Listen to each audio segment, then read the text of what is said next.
Tremem os habitantes das terras distantes diante das tuas maravilhas. Do nascente ao poente despertas canções de alegria. Salmo 65:8.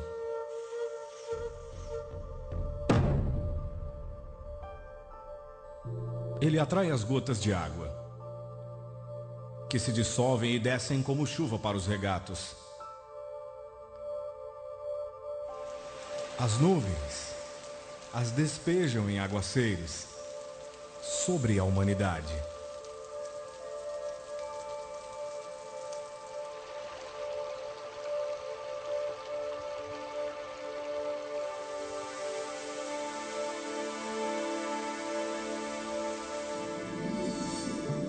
Os peixes serão de muitos tipos.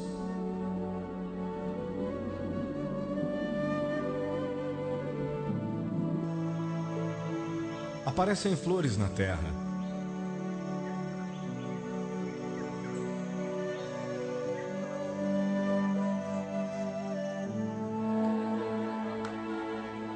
E chegou o tempo de cantar.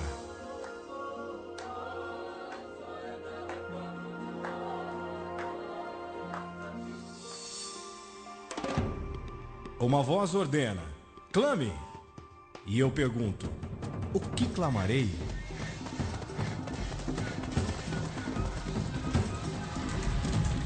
Não foi o Senhor. Contra quem temos pecado? Pois eles não quiseram seguir os seus caminhos. Não obedeceram à sua lei. De modo que ele lançou sobre eles o seu furor. A violência da guerra.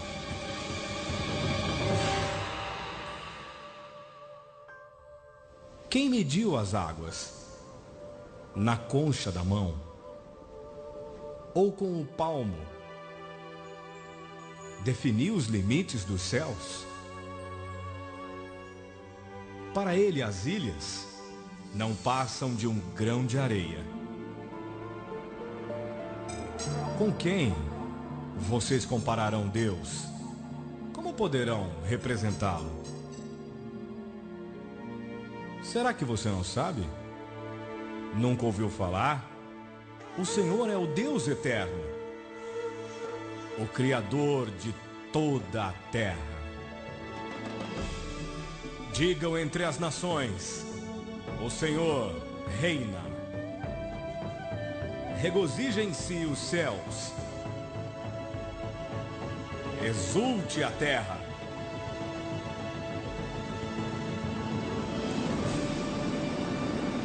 Ruja o mar. Versão brasileira, Walker Productions.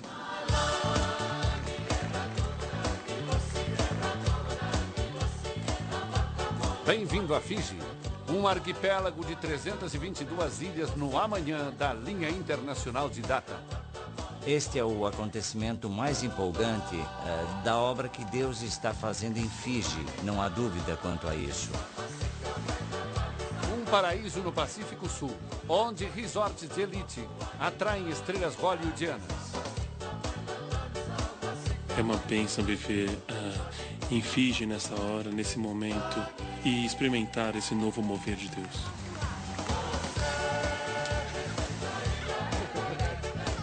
$850.000 pessoas têm a sorte de viver aqui permanentemente. Um pouco mais da metade são fijianos étnicos. O resto são, na maioria, indianos. A comunidade cristã buscou a Deus em oração por quase toda a parte. As pessoas têm clamado a Deus por socorro. Eles buscaram a Deus e pediram que Deus interviesse. Ele respondeu às nossas orações. Agora, Fiji está num pleno avivamento nacional.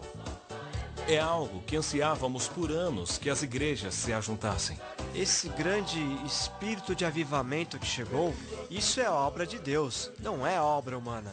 Nós ficamos simplesmente maravilhados quando vemos o que está acontecendo.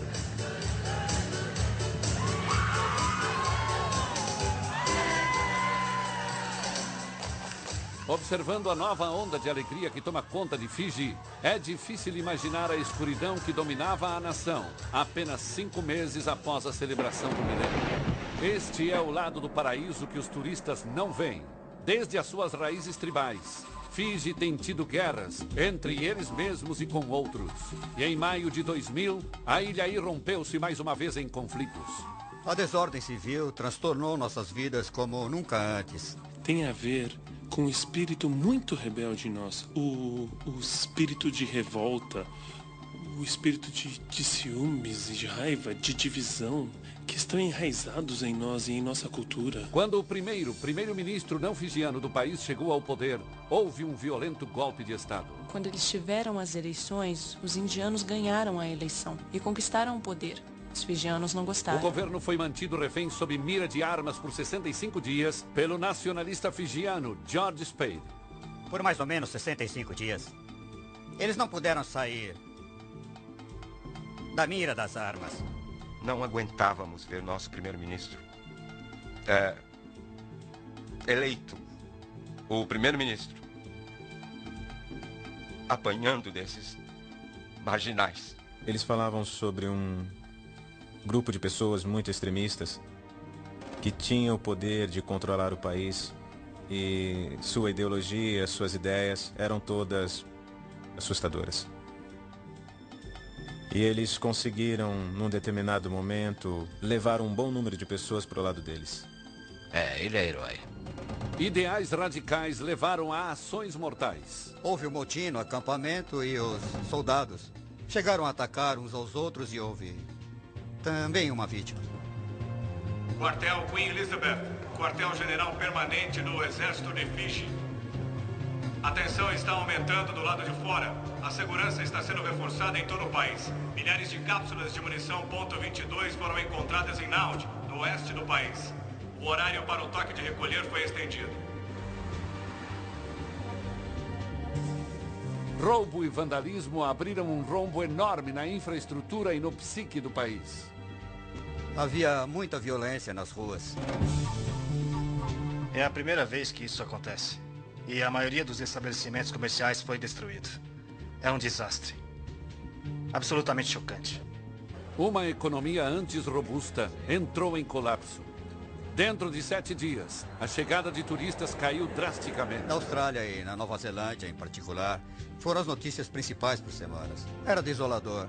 No momento, o foco está no exército para descobrirmos de que lado estarão. Alicia Novak, BBC News.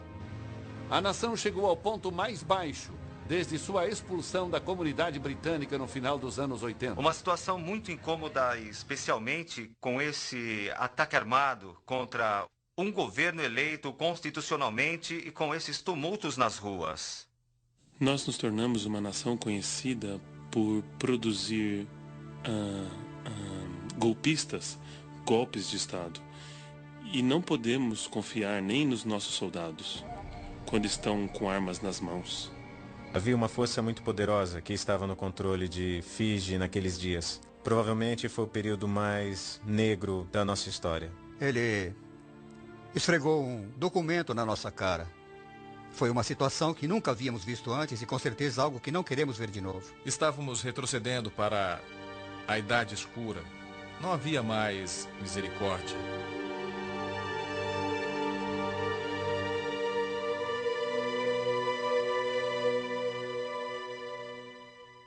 Foi no meio dessa revolta política que muitos líderes começaram a sondar seus corações.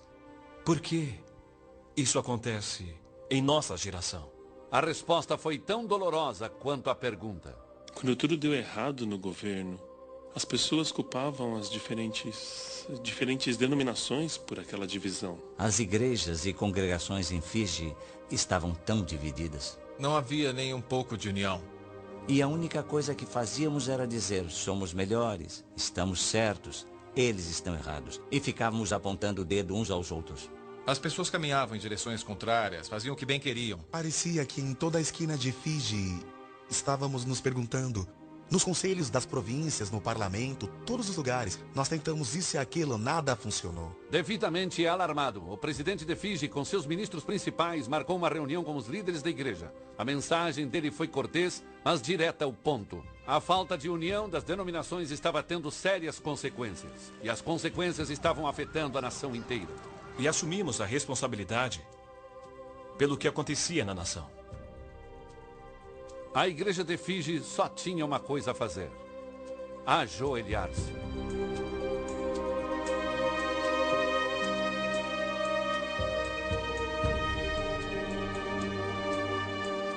Tem havido um longo clamor por avivamento e pela transformação das pessoas neste país. E as igrejas individuais puseram isso em suas próprias agendas e tentaram trabalhar separadamente uma das outras. Mas agora, algo aconteceu. Isso nos uniu para clamarmos juntos ao Senhor. Este é o choro genuíno do povo do fundo do seu coração perante seu Deus. Não eram apenas soluços, era uma lamentação. As pessoas simplesmente clamavam. Então, por todo lado, as pessoas oravam.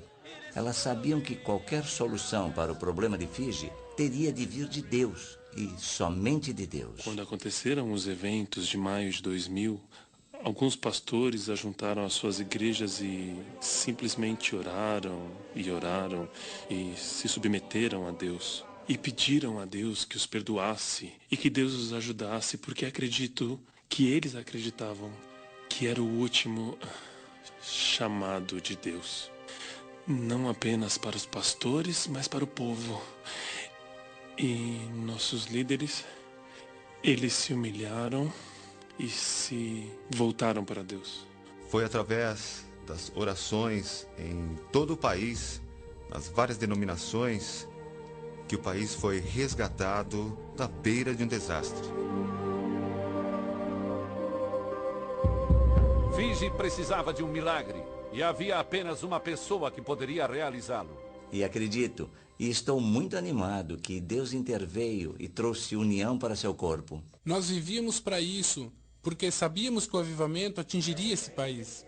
Os cristãos começaram a acordar para o fato de que há muito tempo deveriam estar cooperando com Deus e uns com os outros. Quando vimos o que estava acontecendo, o declínio da nação, acho que muitos de nós falamos: ei, acho que agora é hora de nos unirmos. Nós resolvemos que deveríamos estender um convite para todas as igrejas cristãs e movimentos cristãos do país para uma reunião. Foi o momento da verdade. As igrejas fijianas estavam acostumadas a tomarem seu próprio rumo. Elas aceitariam esse convite para se juntarem? Recebemos bem em cima da hora esse convite. Recebemos às 10 horas da manhã e a reunião era às 2 horas da tarde. E fiquei surpreso quando tivemos nossa primeira reunião. Quando ele chegou às 2 horas, seu escritório estava lotado de ministros, chefes das diversas denominações. Meu escritório não comportava tantas pessoas. Para mim, eu ainda não acreditava que isso realmente havia acontecido. Eu sempre soube, desde o início, que um dos elementos que faltavam no avivamento e no mover de Deus na cidade era o ajuntamento do corpo de Cristo.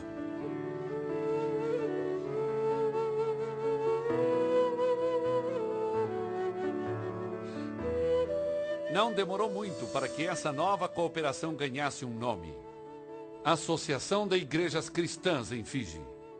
Energizada pelo Espírito, essa associação do reino logo estava oferecendo encorajamento prático para inúmeros projetos e instituições.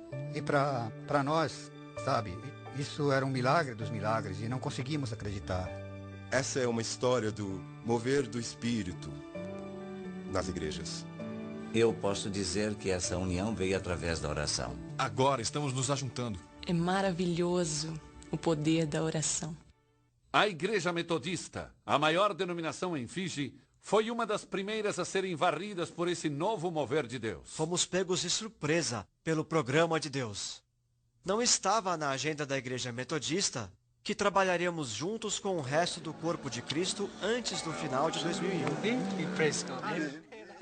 Ainda me lembro das palavras do presidente da Igreja Metodista quando ele disse: acredito que o céu está regozijando porque, finalmente, estamos unidos. Antes eu só pensava em mim mesmo, mas agora percebo que preciso dos outros pastores. Se pudermos trabalhar juntos, unidos, podemos ganhar nossa cidade para Jesus. Eu apenas sei que nasceu de Deus, porque agora trabalhamos com pessoas que antes era como se fosse gato e rato, sabe? E então, quando o gato e o rato podem andar juntos, só pode ser Deus, não é verdade?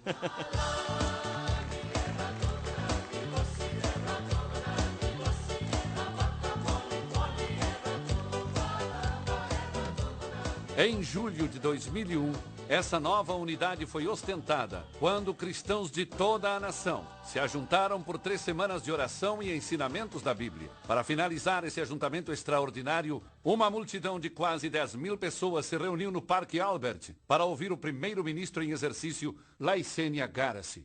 Há um mês das eleições nacionais, ele poderia ter usado seu discurso para solicitar votos, mas ele não o fez. A maior necessidade de todas é endireitar a nossa nação aos olhos de Deus.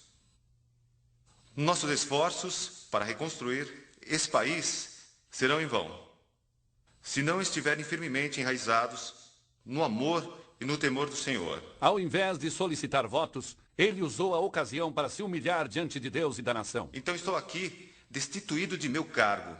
Nesse momento não sou um líder político. O que você vê e o que o Senhor vê é apenas uma pessoa. Alguém que necessita do perdão de Deus. Peço a Ele que me perdoe pelas vezes em que fui negligente e frio em meu relacionamento com Ele. Com tua direção, esse pecador será renovado, achará uma força renovada e um novo propósito na busca da sua vontade. Senhor, novamente lhe peço que me salve, conquiste meu coração e segure minha mão. Eu te honro como o Rei dos Reis.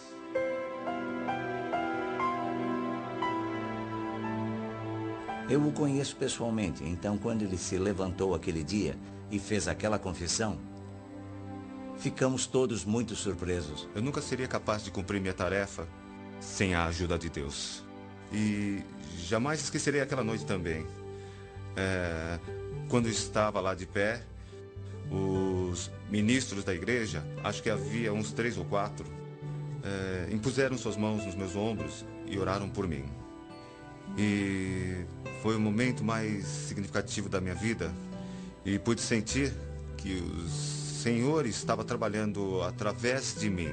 E sem isso não teria como eu cuidar dos assuntos desse país. Sentindo a eletricidade espiritual no ar, os cristãos começaram a orar pelas eleições que estavam se aproximando. Nós começamos a orar pelo próximo governo um pouco antes das eleições. Nós repelimos o poder das trevas. Eu podia sentir que uma mudança estava acontecendo e uma mudança muito positiva. 4 semanas depois, SDL, o partido recém-nascido de Garasi, ganhou a eleição. Foi uma grande surpresa, porque era o partido mais novo, recém-formado. Nós formamos o partido 3 ou 4 meses antes das eleições. Foram as orações que romperam. Foi o poder da oração. Só poderia acontecer pela intervenção divina. Eu não consigo dar nenhuma outra explicação. Apoiando silenciosamente essa invasão divina do governo, está o presidente de Fiji, Ratu Josefa Iloilo. Temos líderes tementes a Deus, como Sua Excelência, o presidente. Ele é um homem muito humilde. Em uma declaração formal, lida em frente às câmeras do Sentinel Group em dezembro de 2001, o presidente reiterou sua crença de que a mão de Deus, de graça e proteção, pesou sobre a nação. Creio que esse é o tempo de Deus, de trazer um avivamento para esse país. Mas depois, no momento que não estava no script, ficou claro que essa graça estava sendo sentida de uma maneira pessoal e profunda. O senhor sente a mão e o chamado de Deus na sua vida agora que está liderando a nação?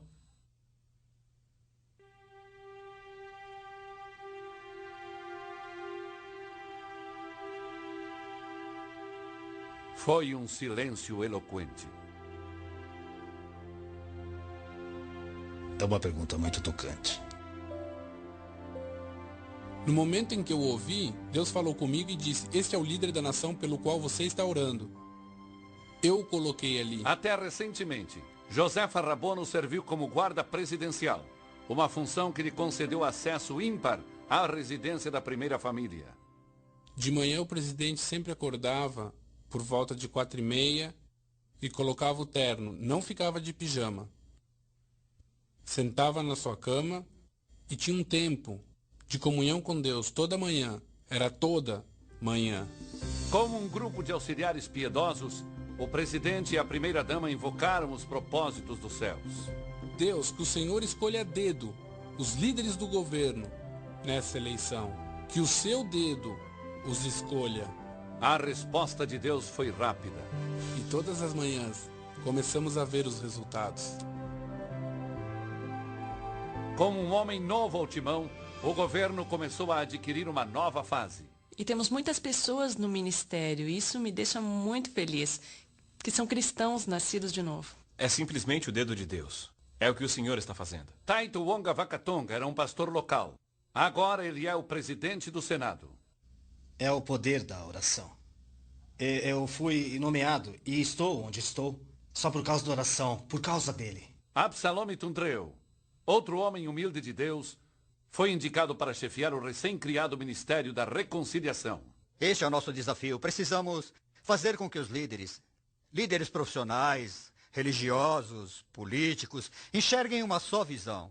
Andi Azena Thathau foi a última candidata a conquistar uma vaga no parlamento nas eleições de 2001. Mas Deus e a nação estavam esperando por ela.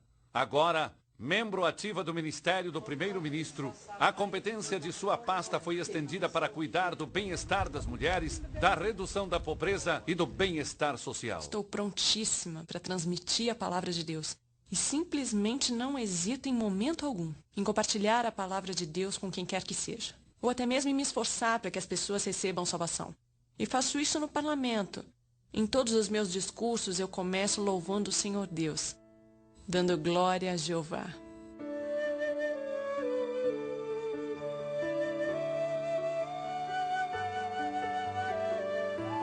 Com a igreja unida e o governo recheado com servos de Deus, Fiji começou a recuperar sua herança espiritual. Muitas pessoas que antes nunca quiseram ir à igreja, agora estou começando a vê-las. Elas querem e me perguntam, quando é o avivamento? Uma tocha de avivamento, encomendada pelo presidente Iloilo no Parque Albert Raleigh, começou a percorrer lentamente todo o arquipélago de Fiji. Muitas cidades e vilas a receberam com grande emoção. Quando eles carregam a tocha por aí, os chefes, eles choram. Todos ficam tão emocionados com aquilo e dizem... É como se fosse, sabe, como se a luz tivesse chegado à nossa terra. É como se o evangelho tivesse chegado a nós pela primeira vez. Nós vimos que o fogo de Deus está sendo espalhado por toda a nação. Todo o arquipélago de Fiji se entregando ao Senhor. É isso que eu quero ver.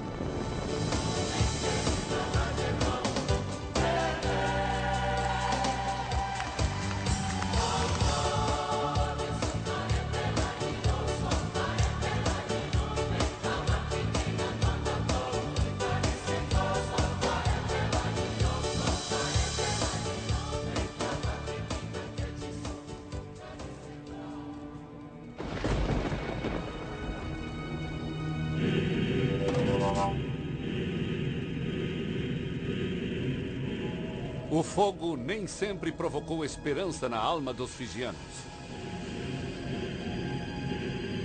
Numa era passada, mas não tão distante, sua luz oscilante iluminava rituais medonhos de um horror indescritível.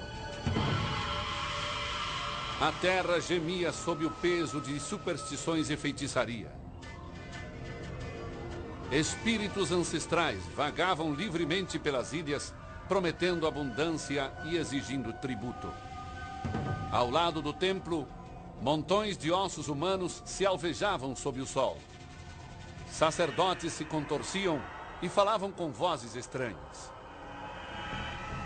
Era um mundo onde os chefes retinham poder absoluto. A vida das pessoas comuns dependia do seu humor ou do seu apetite. Mulheres eram dadas como pagamento de tributo ou tomadas como um prêmio de guerra.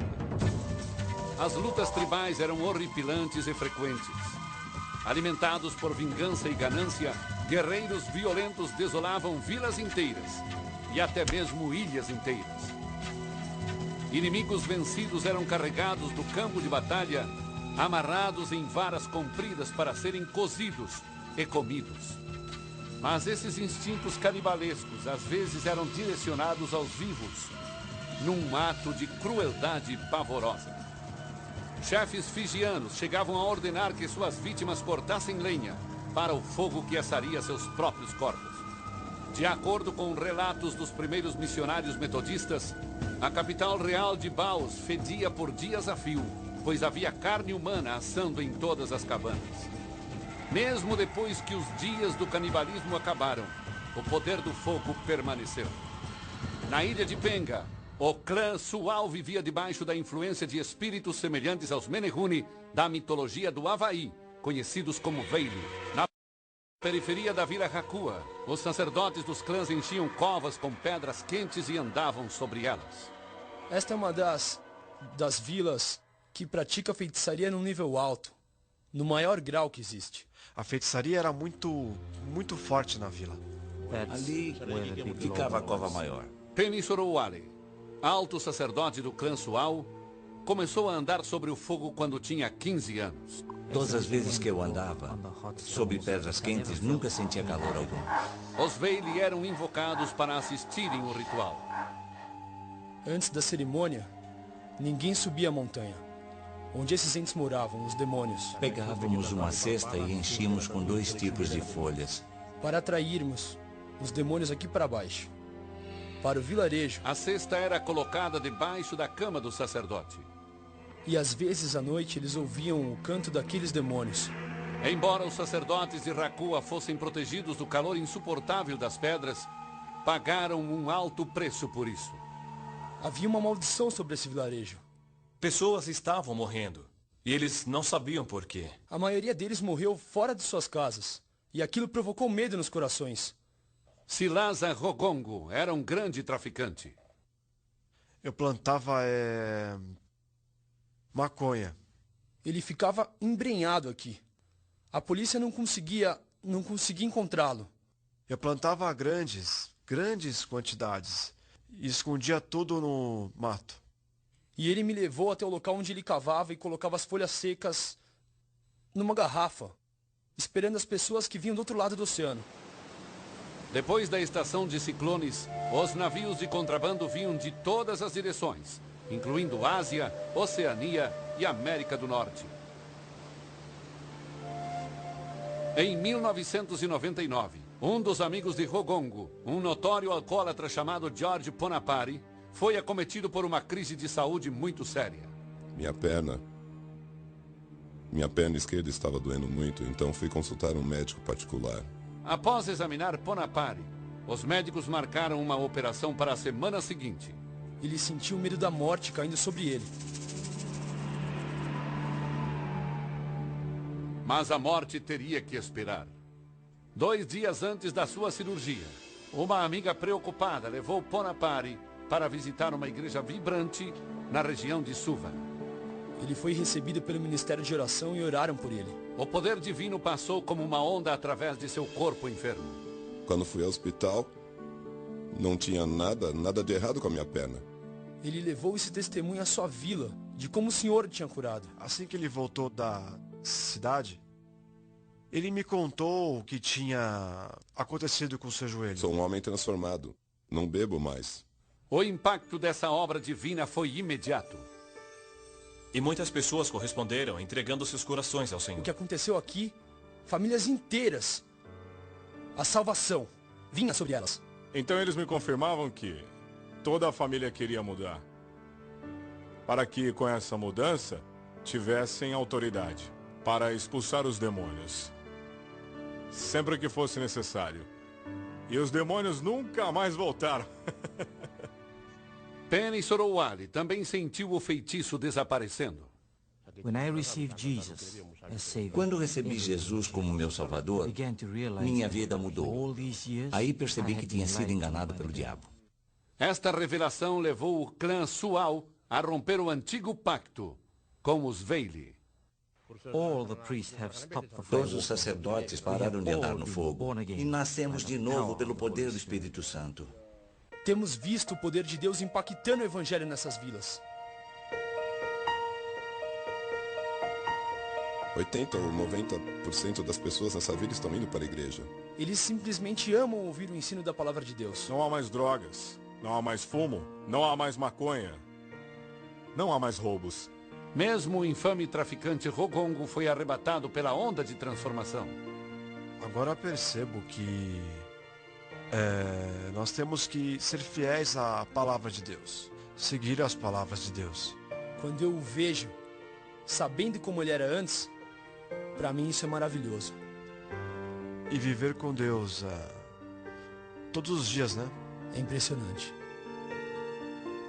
Encorajados por esses desenvolvimentos, mas não satisfeitos, os anciãos da vila mantêm uma vigília perante o Senhor.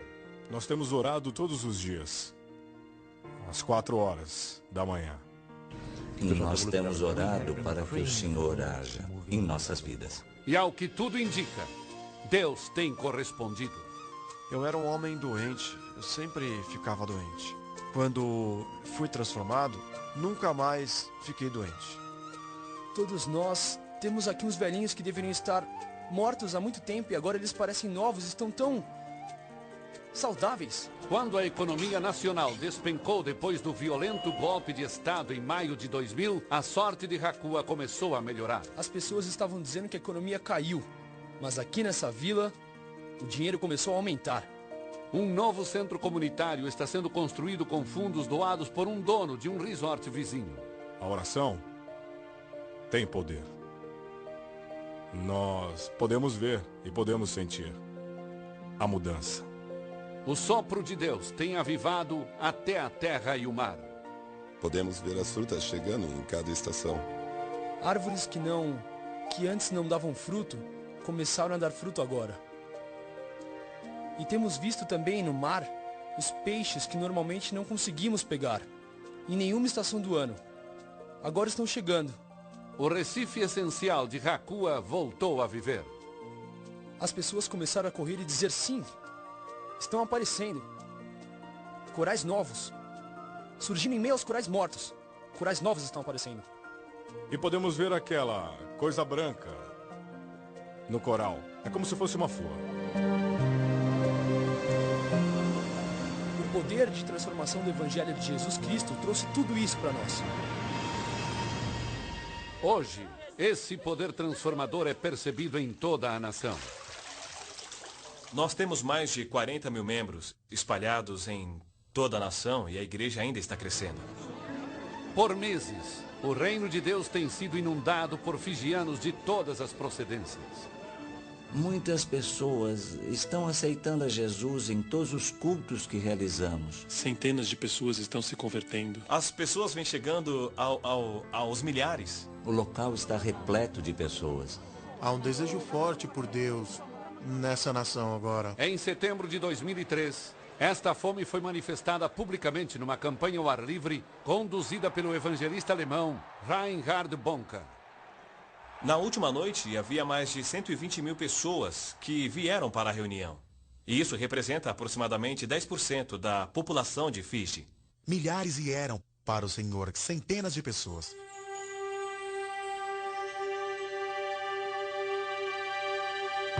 A comunidade indiana de Fiji também está demonstrando fome por uma nova experiência espiritual. No final do ano de 2002, os pastores hindus fijianos tiveram seu primeiro café da manhã de oração para decidir como reagir a esse mover. Estavam desafiando uns aos outros para fazerem a colheita. Eles disseram que o povo deles estava pronto para Jesus. Muitos estão respondendo a uma onda de curas recentes e extraordinárias. Eu vejo esses milagres e a notícia se espalhando. E Jesus tem poder. Eu venho de uma procedência hindu muito forte. Meu pai era um sacerdote hinduísta. A fé de Suman Lata foi colocada à prova quando sua filha, Kavita, aos 6 anos de idade, contraiu uma doença ocular muito dolorosa que poderia causar cegueira. Todo mês eu ia consultar os médicos. Eu ia lá e os médicos me davam apenas uma pomada. Foi uma rotina que ela seguiu por 18 anos. E não há cura em nenhum lugar do mundo. Finalmente, sentindo-se traída pela medicina institucional e por seus deuses hindus, Suman levou Kavita para receber oração numa igreja vizinha. E no 3º dia, ela começou a enxergar. e Kavita foi curada. Até levei-a para Nova Zelândia para fazer um check-up e os médicos disseram que não tinha mais Elsa, não tinha mais nada.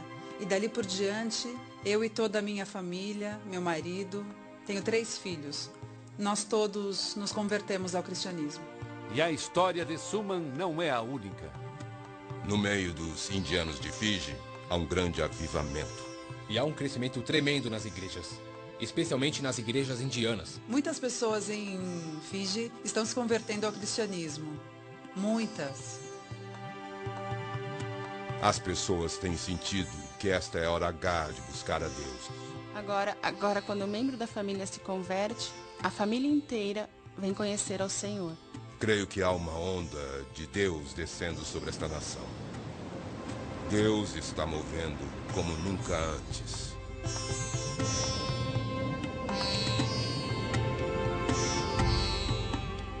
Essa torrente gloriosa, além de envolver centenas de hindu-fijianos esperançosos, também atingiu as tropas de elite, cujas ações na primavera de 2000 praticamente extinguiram essa esperança.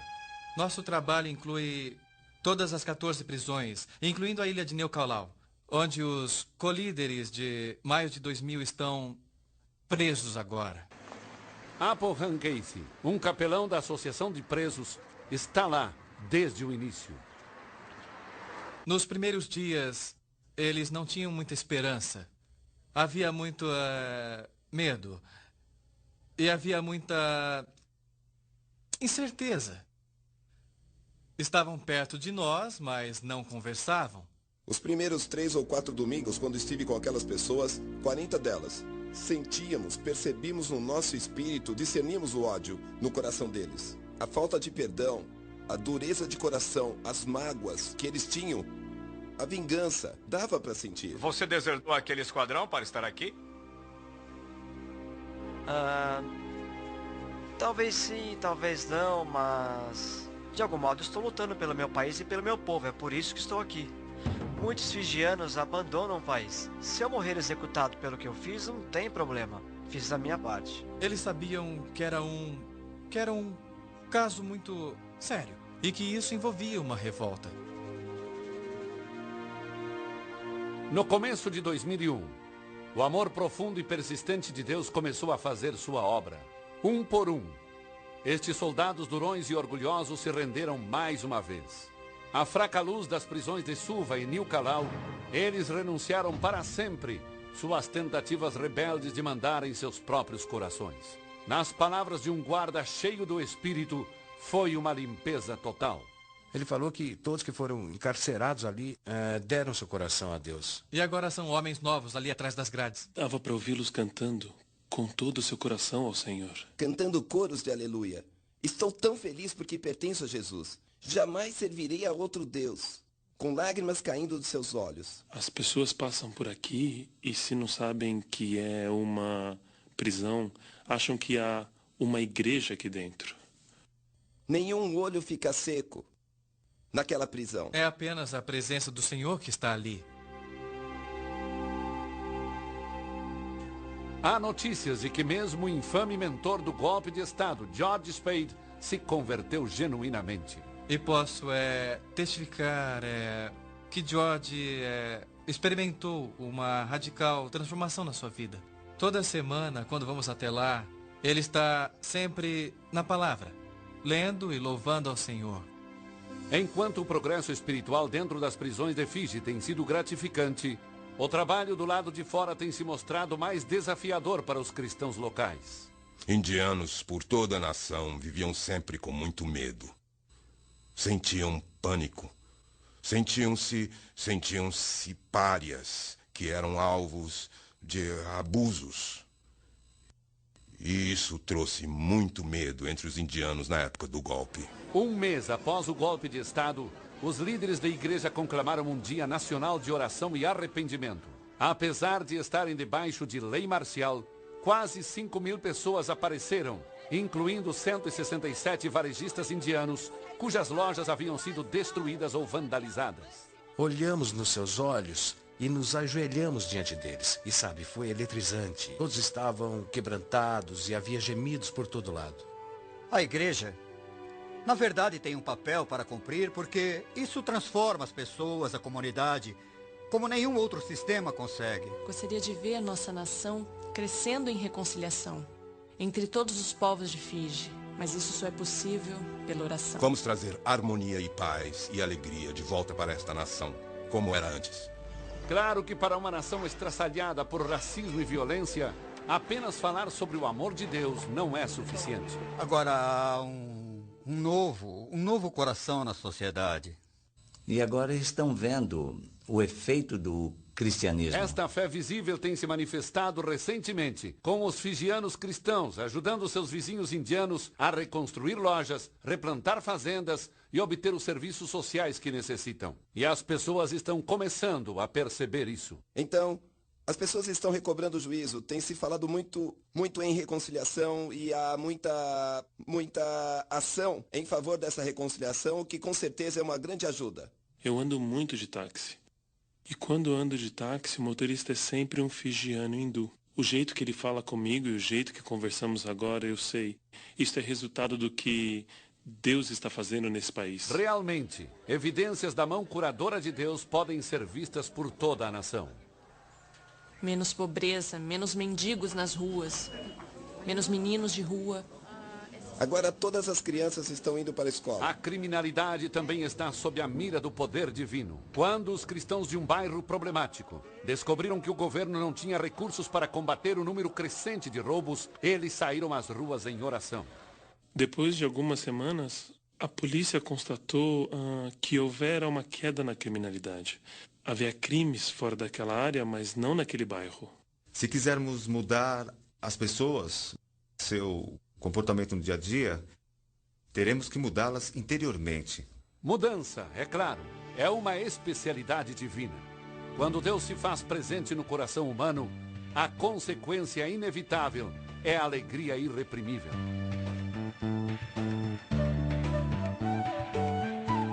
Você anda pelas ruas e as pessoas estão sorrindo. Isso não acontecia 12 meses atrás. Hoje vejo sorrisos de orelha a orelha, algo que não via antes. Estou muito feliz. Isto não significa que Fiji se tornou um paraíso livre de qualquer problema. Nós ainda nos resta um longo caminho a percorrer. Gostaria que as pessoas fossem arrancadas da pobreza. Com 25% do país vivendo na pobreza, Andiazena Thathau tem uma tarefa árdua. Ela possui também uma fonte de força impressionante. Todas as manhãs, eu lanço todos os meus fardos perante o Senhor e convido o Espírito Santo para me guiar. Ele nunca falha. A economia de Fiji tem mostrado sinais de uma nova vitalidade. Está se recuperando muito rapidamente, tão rapidamente que é inacreditável. As coisas têm melhorado muito, muitas indústrias estão voltando para o país. Todos os turistas estão voltando e lotando os hotéis. As importações aumentaram e isso reflete o fato de que nossas vendas têm melhorado muito. Os bancos têm mais confiança em nós. De acordo com os relatórios do Banco Central, estamos progredindo. Então agora podemos dizer que realmente estamos numa situação bem melhor. Estamos indo até bem. Muito melhor até do que pensávamos originalmente. O motivo disso é que há homens e mulheres de Deus à frente que estão liderando essa nação. Então, no ano que vem, estamos esperando um crescimento ainda maior.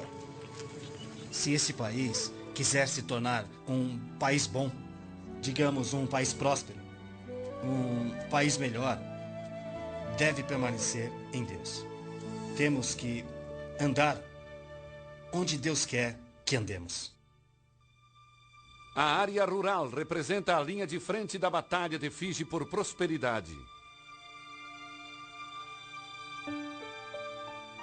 A vila de São Beto, localizada à sombra de alguns dos resorts mais luxuosos do país, é um excelente exemplo. Apesar dos esforços herculeanos dos anciões, pastores e professores locais, o padrão de vida continua deteriorando.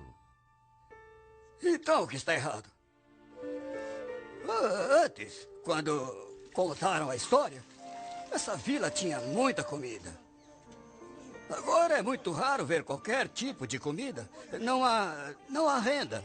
Sentindo que essas dificuldades podem ser causadas pela falta de fidelidade para com Deus, muitos moradores da vila estão voltando seus olhos ao céu. Sabemos que não há outra maneira de transformar esse vilarejo. Nós sabemos, é o que a Bíblia diz, só há um caminho, como Jesus disse. Ele é o único caminho, ele é a única verdade e ele é a única vida. O que você está vendo aqui hoje à noite é uma tendência, é algo novo e que está quase se espalhando como um fogo por todo o país. Outros gritos por socorro divino têm ecoado através dos sangrentos planaltos de Narasorri. Vuniani Nakayatha, um pastor de Suvo, criado na região, viu a vila passar por décadas de tumultos sociais. Mesmo antes disso, havia práticas de feitiçaria aqui nesta área. As vilas chegaram a um ponto onde os relacionamentos eram quebrados. Os estragos estavam realmente, afetando a vila. Uma situação semelhante estava fervilhando na ilha de Nairai, aproximadamente 160 quilômetros ao leste.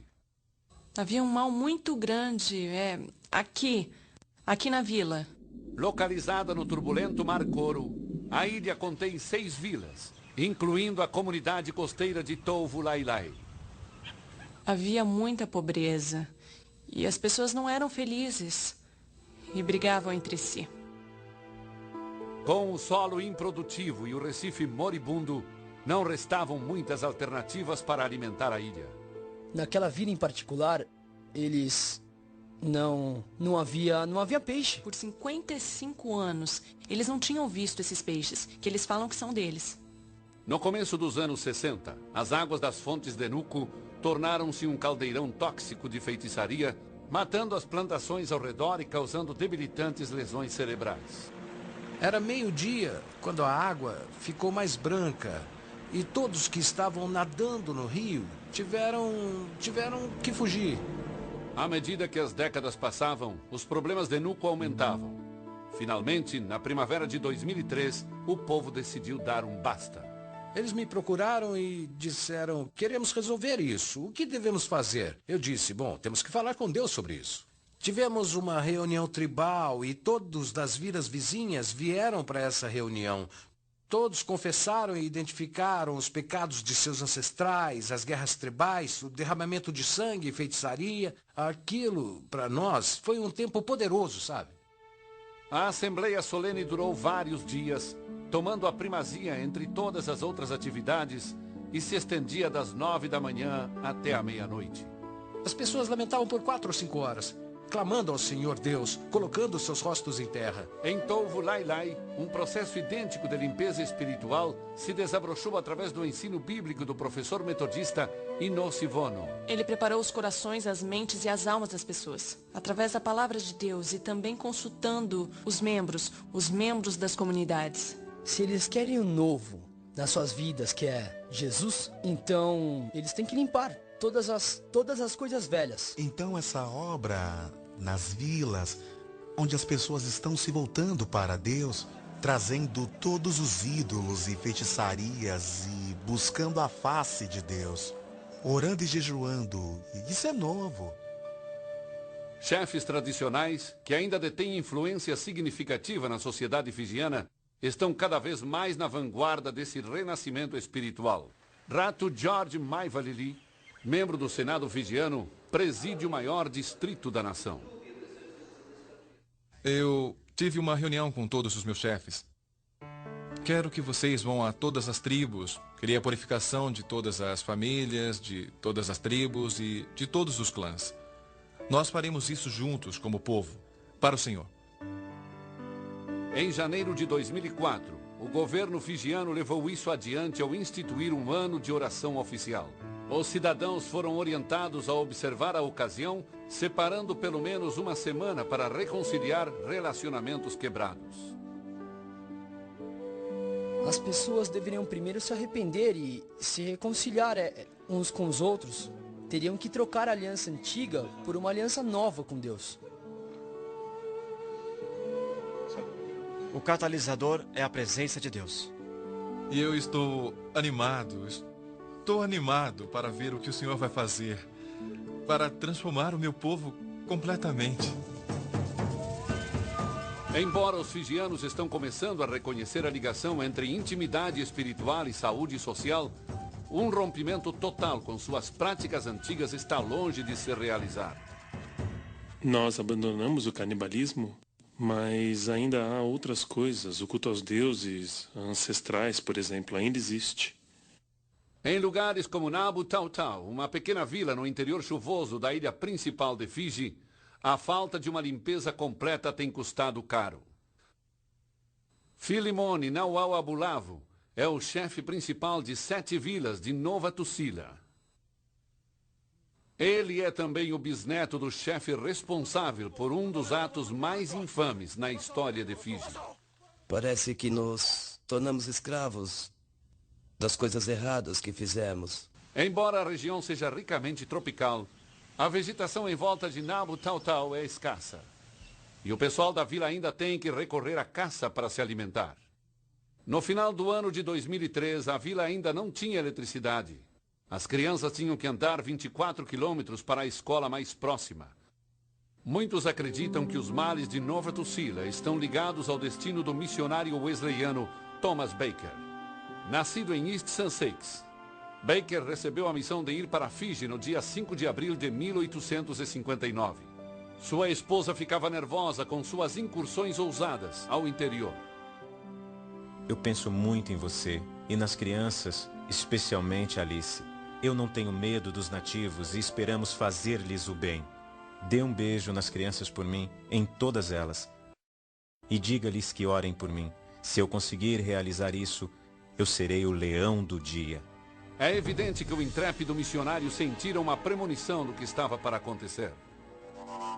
Pensava que Fiji ainda não manchara suas praias com o sangue de um missionário. Seria eu o primeiro? Antes de se preparar para dormir, Thomas Baker orou ao Senhor na presença dos moradores da vila. Um dos seus auxiliares observou luzes se movendo em direção à vila enquanto Baker dormia. Um chefe das redondezas mandou avisar que queria o missionário morto. A manhã fatal estava brilhante e clara, mas a terra ainda estava em trevas. Naquela região, o porrete e os deuses antigos ainda reinavam. Quando Baker viu um número incomum de homens armados se dirigindo para Nabu Tau Tau, sabia que corria perigo. Vamos logo, senão seremos mortos. Mas era tarde demais. Quando já se aproximava da vila, Thomas Baker e seus companheiros fijianos foram fatalmente emboscados por 30 guerreiros, empunhando porretes e machados de cabos compridos.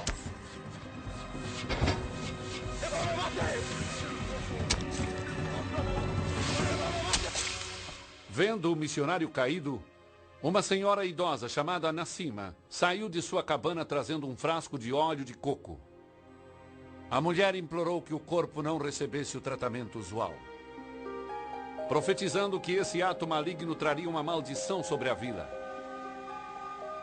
No final, seus avisos foram ignorados. Em novembro de 2003, os habitantes das vilas de Nova Tusila, ainda inquietos em seus corações, se prepararam para alcançar a pureza e liberdade que por tanto tempo lhes havia escapado.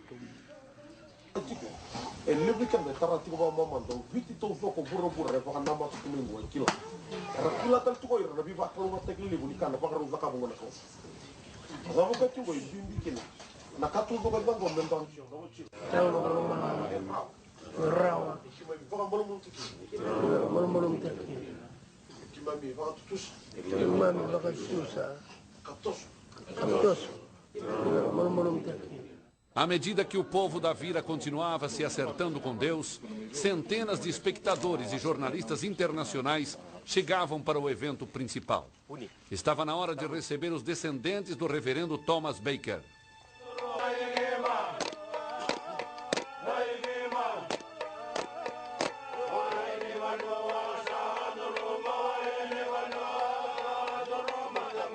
Eu aceito esse presente de boas-vindas das pessoas de Fiji e desta vila com muita honra. Este é o momento que todos nós viemos testemunhar aqui no ano de 2003, com a presença do primeiro-ministro da nossa nação, o honorável Laisenia Qarase. Esta reunião será lembrada por um longo período nos anais de Fiji. Aqui, nessa região isolada de nosso país, bem no interior, uma grande tragédia teve lugar há muitos anos. Ecoou pelos séculos, manchando todas as gerações, com culpa e remorso. Viemos aqui para encerrá-la de uma vez para sempre. Uma parte importante desse processo é o açoro. Um ato tradicional de humilhação e confissão públicas. E quando chegou a hora de verbalizar o pedido de perdão, o chefe Nawal Abulavos deu um passo à frente para fitar o rosto dos descendentes do homem que seus antepassados haviam massacrado.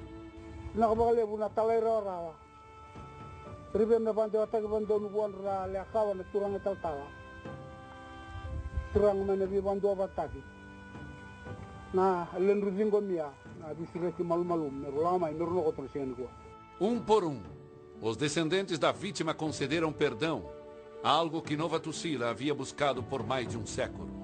Aceito o seu pedido de perdão. Ofereço o meu perdão. Vocês estão perdoados. Creio que o evento de hoje veio para libertar o povo de Fiji, para que possam alcançar seu destino. No final do dia, pairava uma sensação de que algo memorável acontecera. Acho que quando eu cheguei aqui, esperava que fosse um tipo de fechamento para esse povo e para nós. E na verdade, este não é o fim. Este não é o capítulo final do livro. É outro capítulo do livro. As correntes de culpa e amargura finalmente se soltaram. Estou livre, ando livre como um homem livre. E não só eu, mas todas as famílias.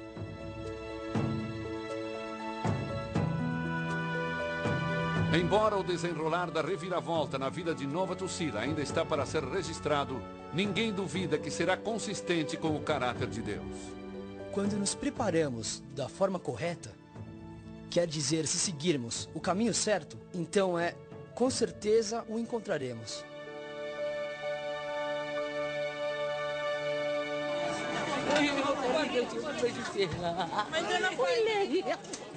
Em Nuco, a presença de Deus trouxe cura instantânea para águas que por mais de 4 décadas eram venenosas. De uma hora para outra. É incrível. Não dá para acreditar. Bom demais para ser verdade. Você pode ver aqui, nas margens do rio, isso estava morrendo. Estava tudo murchando. Mas agora o capim está crescendo de novo. E até mesmo ali atrás, sabe? Ali, nada crescia. Nada crescia. E agora você pode ver ali atrás, as pessoas estão plantando taro perto da margem do rio, o que não podia ser feito antes. E os peixes estão chegando. Atraídos pelo Senhor dos Mares, os peixes também estão voltando para Tovu Lailai. Após o culto matinal da igreja, as pessoas viram os peixes vindo, atraídos pelo cheiro. Quantos peixes você contou? Total, 3.957. Eles começaram a colocá-los nos barcos, louvando e agradecendo a Deus, porque era algo incomum. Era um grande milagre, nunca acontecera antes. E eles simplesmente começaram a dançar, onde quer que estivessem. Começaram a gritar e cantar e dançar. Um realinhamento poderoso está a caminho. A cura da terra está começando a emergir. Nós cremos em um Deus que pode operar maravilhas como essa. A prosperidade na terra, porque Deus está trabalhando, as pessoas estão se voltando para Deus e Deus está curando a terra. Em vilas como Tovu Lailai, a palavra abundância voltou a fazer parte do vocabulário local. Além dos peixes, há caranguejos também. E esses caranguejos são enormes, nunca vi igual. Não são caranguejos de tamanho normal. E em Rukwa, a terra também está sendo restaurada. A terra está dando fruto. As árvores cresciam e não davam fruto, mas agora dão.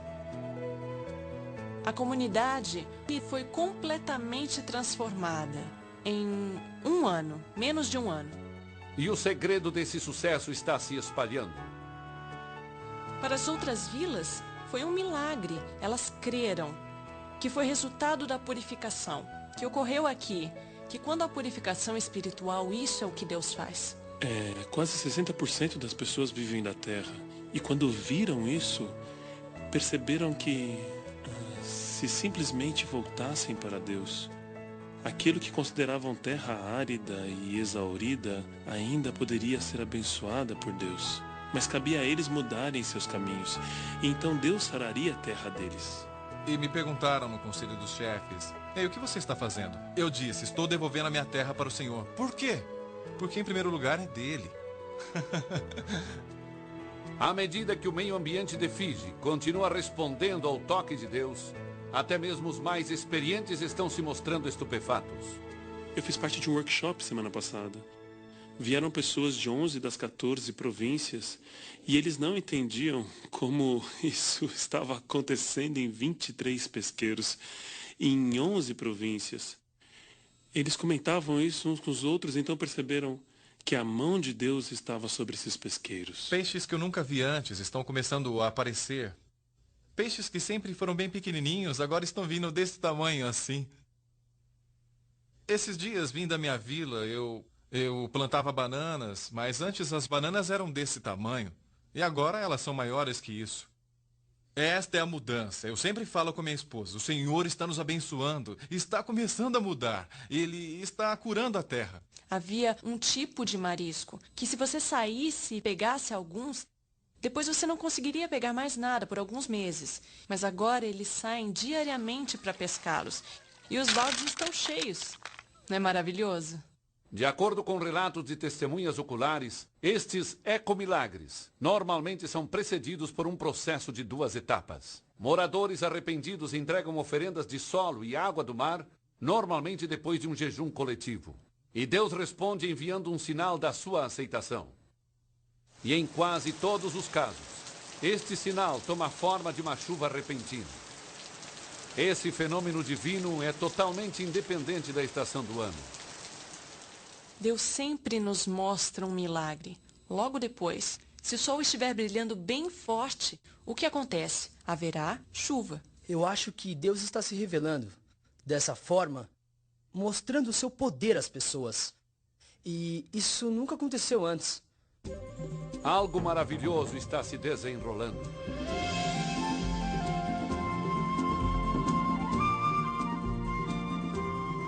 Então, eu sei, simplesmente creio, que Fiji está passando por um processo de transformação e através do poder da oração. Esse é o dia pelo qual tenho orado, é o dia pelo qual eu tenho sonhado. Deus definitivamente tem uma participação no governo desse país. O avivamento chegou em Fiji. Deus se moveu em Fiji como um fogo selvagem no tempo dos nossos ancestrais em 1800. Nós havíamos apenas lido a respeito.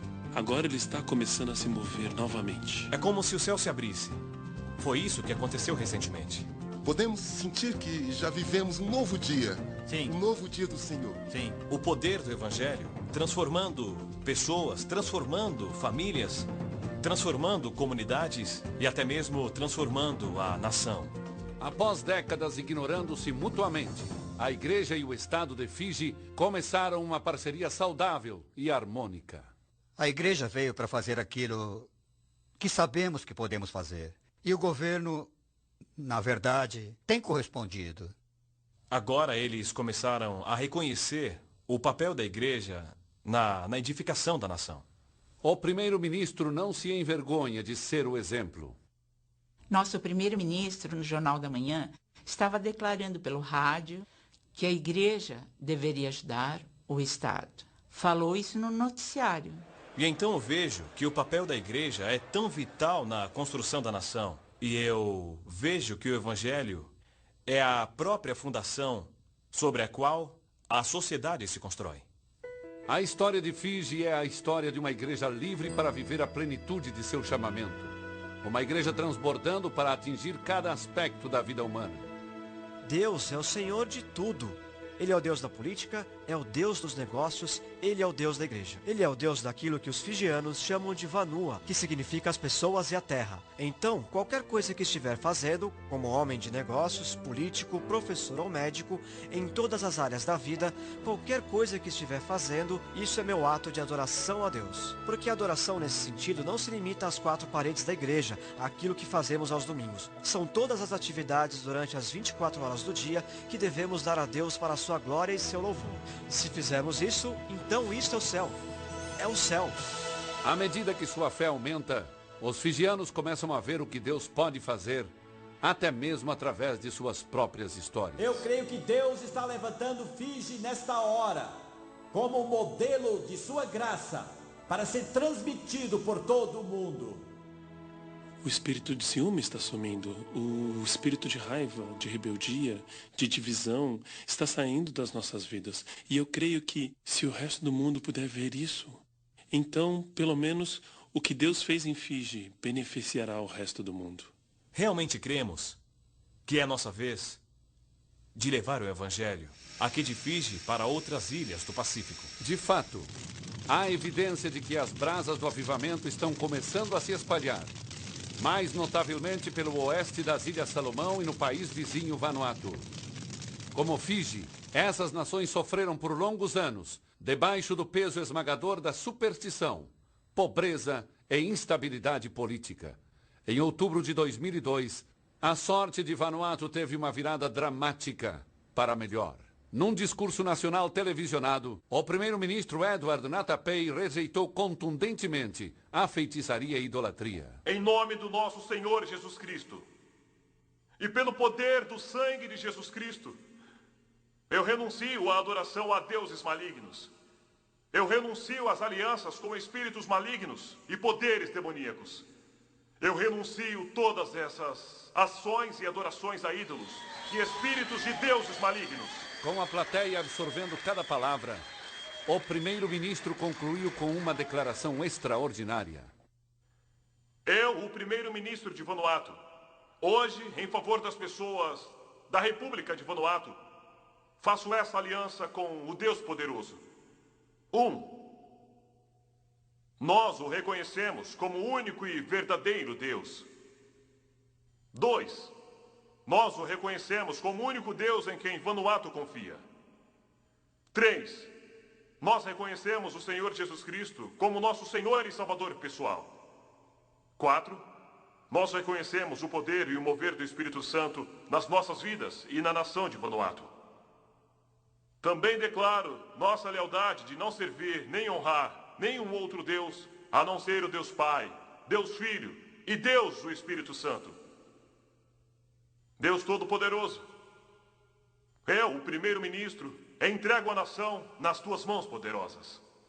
13 meses depois desse divisor de águas espiritual, George Sokomano, primeiro chefe de Estado de Vanuatu, ousadamente incitou os legisladores do país a entregarem suas vidas a Jesus.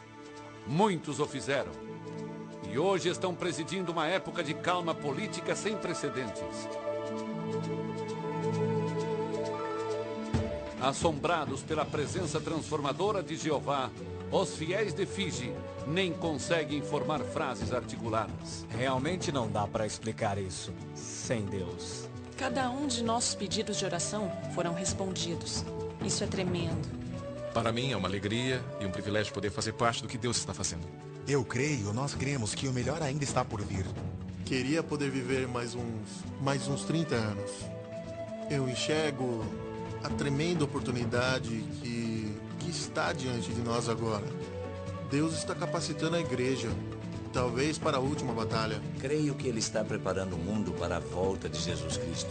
Se a obediência entusiástica de Fiji for espalhada às nações, aquele dia talvez não esteja muito distante. A reviravolta foi tão rápida. Foi uma questão de meses. É praticamente algo que acontece imediatamente. Oramos agora e acontece agora. É assim que nos sentimos. Este é o momento do qual os profetas sempre falaram. Coisas novas acontecerão. Há uma nova onda, um novo vento soprando. Virou tudo de pernas pro ar. Mudança. É um novo dia para Fish. É inacreditável, mas está chegando. Eu apenas louvo a Deus.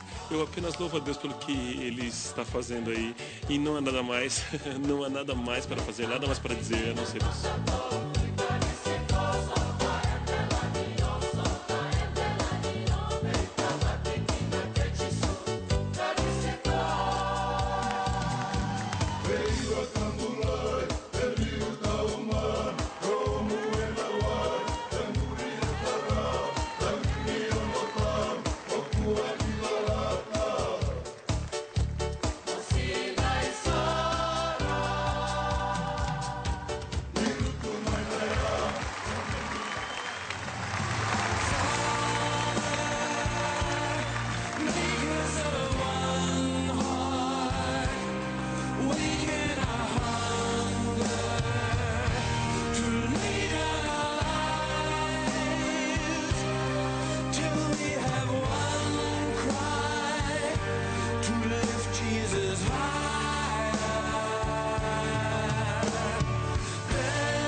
Tu nos respondes com temíveis feitos de justiça, ó Deus, nosso Salvador, esperança de todos os confins da terra e dos mais distantes mares. Salmo 65, 5.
Quando eu era um jovem pregador, mais de 20 anos atrás, eu sempre acreditei em avivamento nacional. E uma das passagens mais conhecidas, que sempre vem à minha mente, fica em Isaías 11:9, que diz que, como as águas cobrem o mar, a terra se encherá do conhecimento do Senhor. Eu sempre criei em avivamento da nação. Mas um dos elos que faltam para o avivamento nacional é o ajuntamento do corpo de Cristo. Jesus, quando orou em João 17:21, disse: Pai, que sejam um, como nós somos um, para que o mundo creia que tu me enviaste. E em João 13:35, Jesus disse que o mundo saberá que nós somos seus discípulos, se amarmos uns aos outros.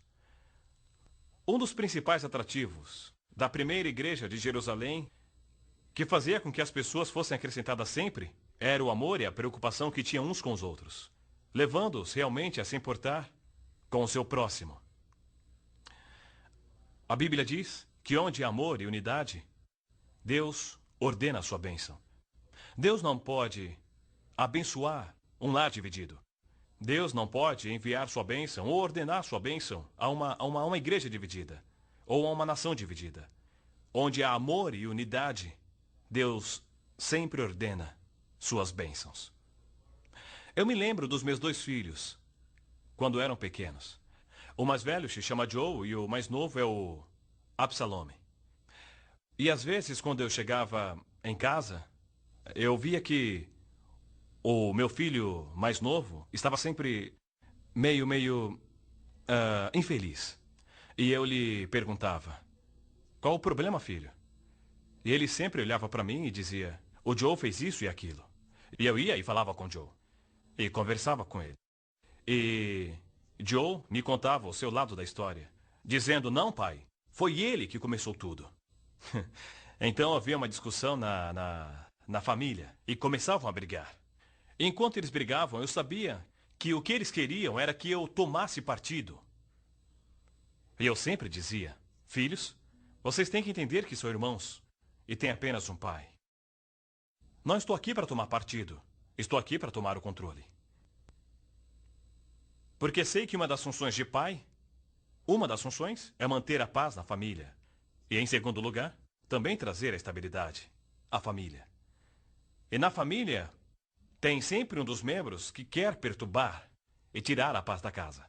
Então nossa responsabilidade, como pais, é manter a paz na família. O que se aplica no contexto da família, também se aplica na igreja. E na família da igreja sempre tem alguém que quer perturbar a paz. E que tomemos o seu partido. Então, temos sempre que aumentar nosso círculo de amor. Porque temos que acomodar todo mundo no nosso círculo de amor. Temos que entender que a vida é muito curta. E não podemos continuar sendo inimigos uns dos outros.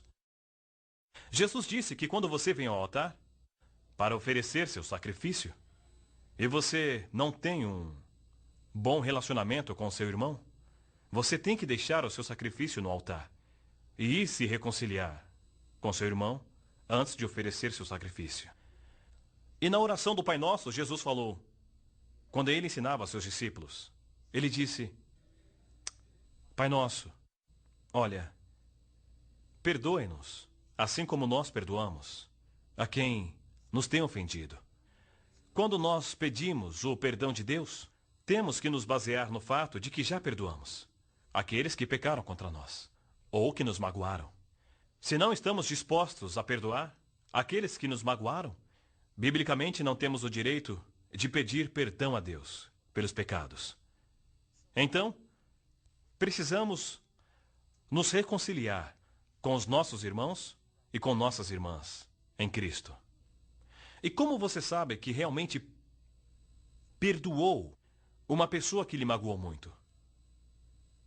Eu vou te dar uma dica. Você pode ter certeza realmente que perdoou alguém que lhe magoou muito quando você sente compaixão pela pessoa. Quando ora por ela ou quando conversa com ela. E você sente que aquela ferida não está mais ali. E há uma compaixão que flui de seu coração em direção à pessoa que há pouco tempo era sua inimiga.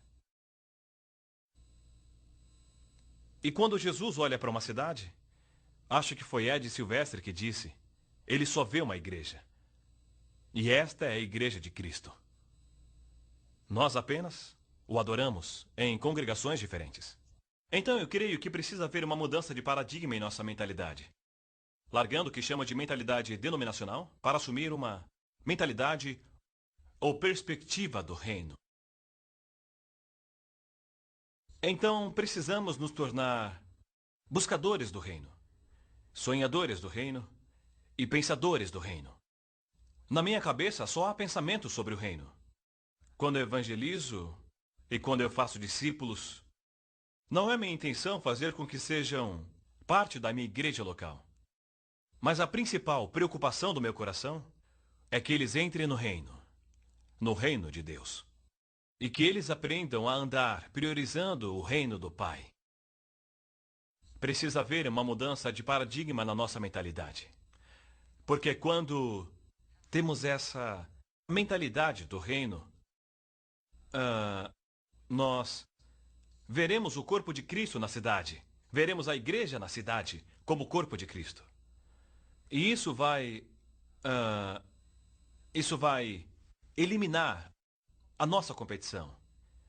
Então, ao invés de competirmos uns com os outros, como sabemos que somos uma família, vamos realmente desejar complementar uns aos outros, para a glória de Deus e também para o reino de Deus. Eu me lembro quando Pedro saiu para pescar e o barco dele quase afundou naquela manhã. E então ele olhou para o lado e viu alguns discípulos. Estavam pescando, porque alguns eram pescadores. E o que fez Pedro? Ele assinou para aquelas pessoas, para que elas viessem e compartilhassem daquela colheita que ele fizera naquela manhã. Eu creio que esta é hora para acenarmos para os nossos irmãos. É hora de estendermos as mãos aos nossos irmãos, não somente aos do nosso círculo, mas também aos do corpo de Cristo da nossa cidade, aos membros de outras igrejas e até mesmo aos membros da comunidade como um todo. Eu me lembro de uma história muito interessante que li há alguns anos. Era sobre as Olimpíadas Especiais. Essas Olimpíadas eram especiais porque eram as Olimpíadas que juntavam todos os deficientes do mundo inteiro. E então, eles começaram com uma corrida de 50 metros, uma corrida. E então, todos estavam alinhados e todas as pessoas ali no estádio, todos assistiam. E foi aí que eles se alinharam. E o homem que tinha que vir e dar o sinal para que eles pudessem começar a corrida estava ali e todos estavam tomando suas posições. E ele disse: em suas marcas, prepare-se, prontos, vão! E eles correram. E sabe, eles correram e alguns tinham mãos atrofiadas ou pernas atrofiadas. E eles olhavam por ângulos diferentes, mas todos estavam correndo em direção à fita. E perceberam que um estava correndo na frente de todos os outros. E as pessoas começaram a bater palmas e torcer para ele. E ele estava apenas a 10 metros da linha de chegada. E para a surpresa de todas aquelas pessoas que torciam, ele parou por completo. E todos começaram a se perguntar, por que ele parou assim? E para a surpresa das pessoas, ele olhou para trás. E até mesmo a pessoa que estava em segundo lugar atrás dele também parou. E o de trás, e o outro também. E olharam para trás e viram um cara que estava em último lugar e com muita dificuldade. Então o que eles fizeram? Todos eles voltaram e pegaram esse homem com dificuldade. E todos correram juntos até a linha de chegada, complementando uns aos outros, compreendendo que somos uma família. Não somos inimigos uns dos outros. Somos uma família. E só temos um inimigo em comum, que é o diabo. E por muitas vezes nós jogamos pedras uns nos outros, apontamos dedos uns para os outros. E às vezes não percebemos que o único que vence é o próprio diabo. Mas temos que entender que só temos um inimigo em comum, que é o próprio diabo. Então, o seu irmão, ou sua irmã, sua esposa, sua esposa, ou até mesmo o pastor de outra igreja, sabe? Ele não é seu inimigo. Ele é seu irmão. Ela é sua irmã. E eu realmente creio que se tivermos o coração como aqueles deficientes, creio de verdade que poderemos nos complementar e edificar uns aos outros para o reino de Deus. Eu lhes darei essa manhã alguns passos que trarão unidade para a cidade ou para a nação. Número 1, eu creio que o primeiro princípio seja a oração. Passo número 1 é a oração. A oração produz intimidade. Produz intimidade com aquele a quem você ora, que é Deus. também produz intimidade com a pessoa com quem você ora, que pode ser seu cônjuge, pode ser seu parceiro de oração, ou pode ser seu líder de célula. Os líderes da sua igreja também produz intimidade com aquele por quem você ora, que pode ser seu inimigo. E a melhor maneira de derrotar seu inimigo é se tornar amigo dele. Porque quando você se torna amigo do seu inimigo, ele não é mais seu inimigo. Ele se torna seu amigo. Então realmente creio que o primeiro passo é a oração, o lugar de intimidade, o lugar da comunhão. Olha, a qualidade da sua vida devocional sempre determinará a qualidade de seu estilo de vida.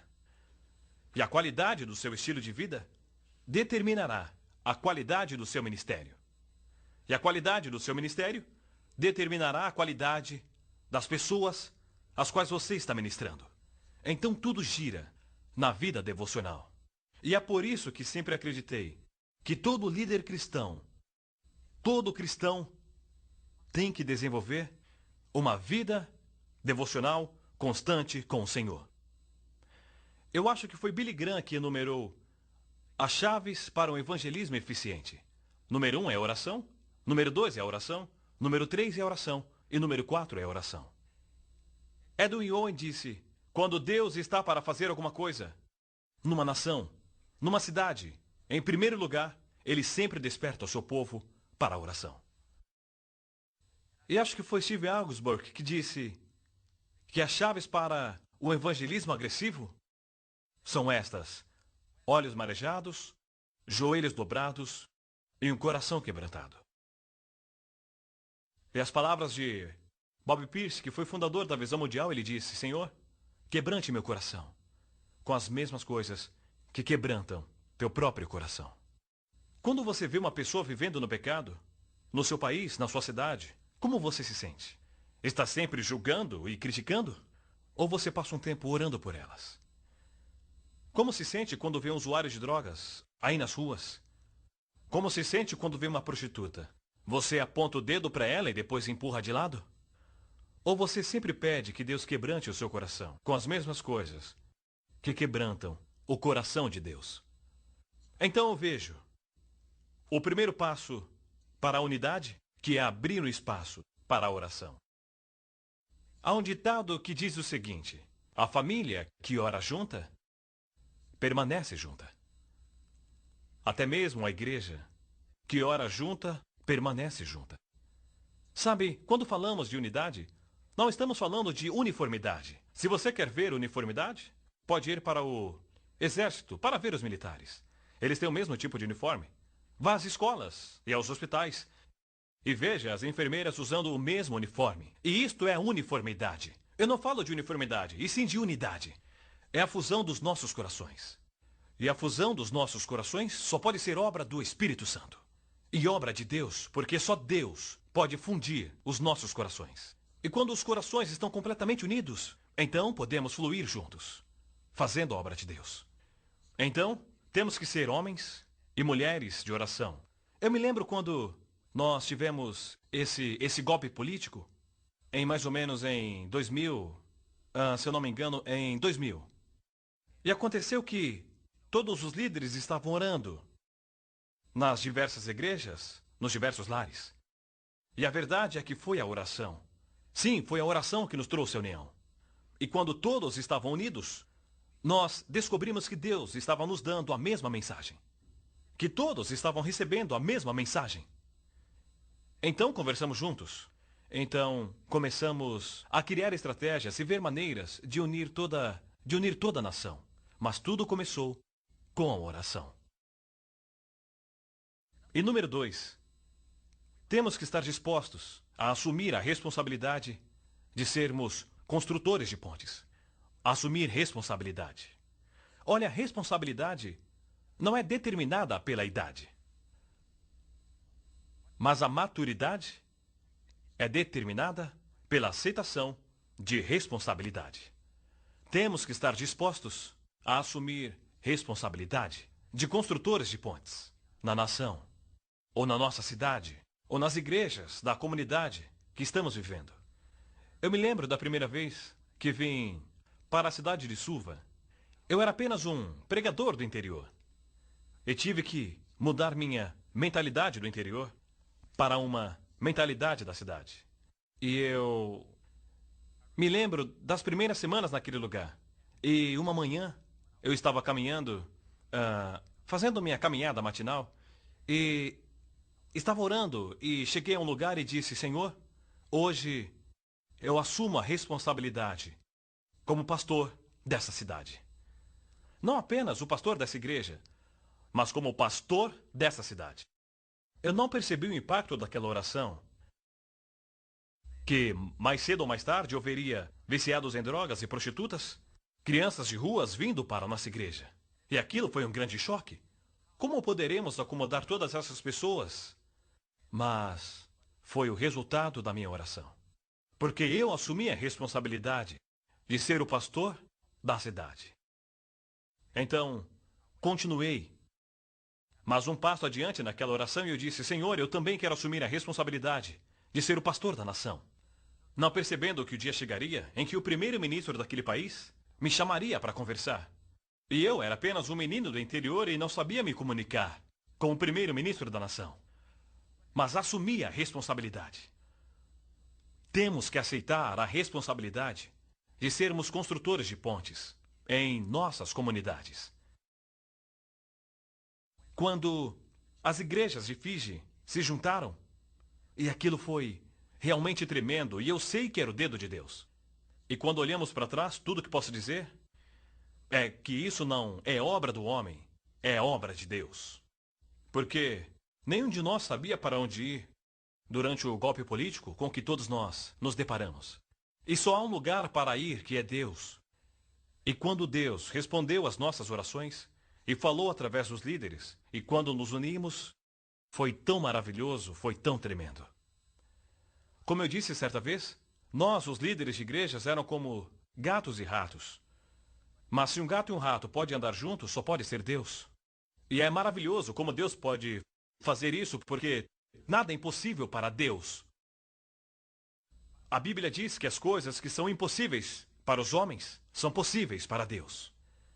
E nós percebemos que a forma como nos unimos foi obra de Deus e obra do Espírito Santo. E quando vim conversar com os líderes de igrejas, principalmente os da nossa igreja, eu disse: esse movimento de união das igrejas na cidade não é um problema para nós. Porque na nossa declaração de fé, nós escrevemos que isso é o que nós cremos. Nós cremos na unidade do corpo de Cristo. Então temos que estar dispostos a assumir a responsabilidade de sermos construtores de pontes em nossa nação, em nossa cidade, como também em nossa comunidade. Terceiro passo. Nós temos que fazer tudo como se fosse para o Senhor. E no grande mandamento, Jesus nos ensinou que o grande mandamento é amar a Deus de todo o coração e de toda a alma e com toda a força. Devemos amar a Deus de coração. E tudo o que fizermos, devemos fazer para o Senhor. Não porque eu quero que as pessoas me admirem. Não é porque eu quero me autopromover. A razão pela qual estou ajudando as pessoas, a razão pela qual eu me interesso pela sociedade, é simplesmente pelo amor ao Senhor. Sabe, a missão de Jesus era buscar e salvar os perdidos. Mas a motivação era o amor do Pai. E Paulo diz: é o amor de Deus que me compeliu. E temos que ser motivados pelo amor de Deus. E estamos fazendo isso porque amamos a Deus. E isso deve ser a motivação espiritual de tudo que fazemos. Porque amamos a Deus. E tudo que fazemos, fazemos como serviço para o Senhor. E é por isso que muita gente foi atraída pelo ministério de Jesus, por causa do seu amor pelo Pai. Número 4, nós temos que estar dispostos a aumentar nosso círculo de amor. Aumente seu círculo de amor. Isso nos leva à segunda parte do grande mandamento. A primeira parte do grande mandamento é amar a Deus de todo o coração. a segunda parte do grande mandamento, que é amar as pessoas com fervor. Nós temos que aprender a amar as pessoas, apesar das diferenças, apesar da cor da nossa pele, apesar das profissões. Temos que aprender a amar as pessoas e aceitar as pessoas como elas são. Isso é o que realmente atraía muitas pessoas ao ministério de Jesus, porque ele sempre amava as pessoas. Ele sempre ministrava as suas necessidades e sua mensagem era sempre relevante. Então o amor é uma linguagem que fala por si própria. Eu me lembro de muitas vezes, principalmente segunda de manhã, quando eu vinha para a igreja, porque como temos cultos aos domingos, na segunda de manhã, o lugar está uma bagunça. Há pedaços de papel e toda aquela sujeira, e enquanto as pessoas estão aproveitando o seu tempo em casa, os faxineiros e obreiros vêm para limpar tudo. E então, um dia eu cheguei e vi toda aquela bagunça e pensei, onde houver gente, sempre haverá bagunça. Mas nós, como pastores e líderes, em primeiro lugar, precisamos conviver com a bagunça. E em segundo lugar, precisamos também estar dispostos a limpar a bagunça. Porque amamos pessoas, nós amamos. Por isso estamos dispostos a conviver com a bagunça. E também dispostos a limpar a bagunça. Toda segunda. Toda vez que terminamos o nosso culto ou algum tipo de evento realizado aqui na nossa sede, há sempre uma hora em que o faxineiro vem e limpa toda aquela bagunça. E estamos prontos para o novo culto. E a razão disso é o nosso amor pelo Senhor e também o nosso amor pelas pessoas. E eu vejo que esses são os dois grandes pilares bíblicos do ministério.